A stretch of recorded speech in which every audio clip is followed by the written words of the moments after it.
আচ্ছা ঠিক আছে, তোমরা কাজ ঠিক মতো করো, হ্যাঁ? আর আমি এখানে প্রজেক্ট দেখে তারপর আসতেছি। তো অথই না? কি অথই, শেষমেশ এই মাঠে কাজ করতেছো? তুমি এখানে কেন? হ্যাঁ আমি এখানে এসেছিলাম একটা প্রজেক্ট দেখার জন্য। আর তুমি এটা কি করতেছো? তোমার কি এই গ্রামে বিয়ে হয়েছে নাকি? হ্যাঁ, আমার এই গ্রামে বিয়ে হয়েছে। তার মানে তুমি এই গ্রামের বউ? হ্যাঁ, আমি জানতাম তোমার তো গ্রামেই বিয়ে হবে। তাছাড়া কোন শহরের ছেলে এসে তোমাকে বিয়ে করবে?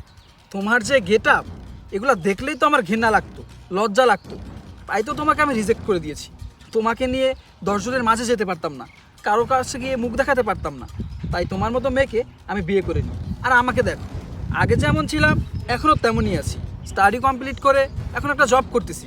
আর তুমি নিশ্চয়ই এই এলাকায় কোনো চাষার সাথে তোমার বিয়ে হয়েছে না? তাই তো এই কৃষিক্ষেত্রে কাজ করতেছো। এটাই ছিল তোমার কপালে, বুঝছো? দেখো জিসান, তুমি চুপ করো।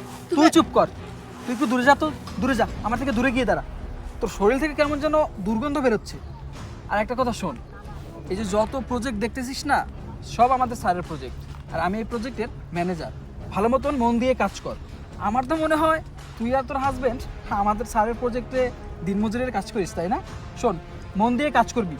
কাজে যদি কোনো ঝামেলা হয়, তাহলে আমাদের স্যার যদি তোকে আর তোর হাজব্যান্ডকে ধাক্কা দিয়ে বের করে দেয়, তাহলে আবার আমাকেই তো সুপারিশ করতে হবে, তাই না?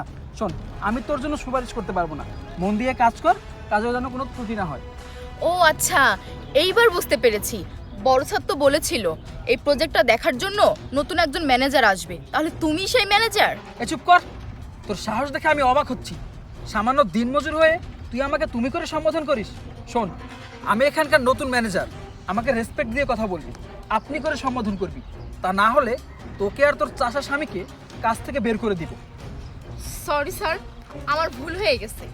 শোন, মন দিয়ে কাজ কর, কাজে যেন কোনো ত্রুটি না হয়, বুঝেছিস? আমি গেলাম। অথই, এই শোনো না, আমি সমস্ত প্রজেক্ট ঘুরে দেখেছি, সব কিছু ঠিকঠাক আছে। ও আচ্ছা, তার মানে এই চাষাটাই তোর হাজবেন্ড, তাই না? বাহ, খুব সুন্দর মানিয়েছে তোদের দুজনকে, দেখতেও খুব সুন্দর লাগছে। উনি কে? ও হচ্ছে আমার এক্স বয়ফ্রেন্ড। ওর সঙ্গে আমার বিয়ের কথা ছিল, তোমাকে বলেছিলাম, তোমার মনে নাই? ও আচ্ছা আচ্ছা। ভাইয়া ভালো আছে? চুপ কর, তোর চাষের সাথে আবার কিসের কথা বলবো? আমার যার সাথে কথা বলার ছিল আমি বলে দিয়েছি।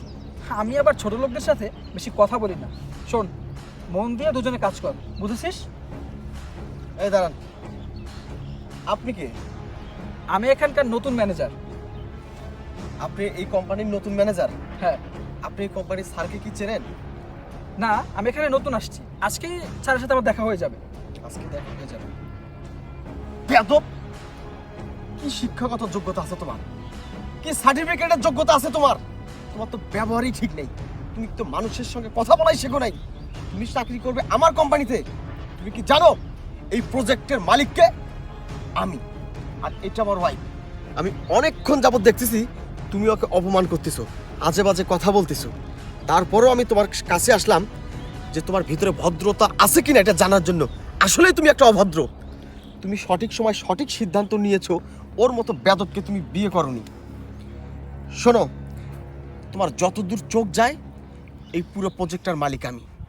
আমি আজকে নিজে কর্মচারী সেজে কর্মচারীদের সঙ্গে কাজ করেছি, ইনপলারদের সঙ্গে কাজ করেছি। আমি তাদের দুঃখটা বোঝার চেষ্টা করেছি, তারা কত কষ্ট করে কাজ করে। সবার সাথে দুঃখটা ভাগাভাগি করে নিয়েছি।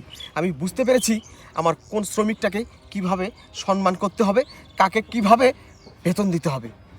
আমি সবাইকে ভালো চিনতে পেরেছি, শুধু চিনতে পারিনি তোমার মতো ফালতুকে। তোমার কোনো চাকরি আমার অফিসে হবে না, আমার কোম্পানিতে তোমার কোনো স্থান নেই। তুমি যে রাস্তা দিয়ে আসছো, আমার হাত ওঠার আগে সেই রাস্তা দিয়ে তুমি এখান থেকে চলে যাও।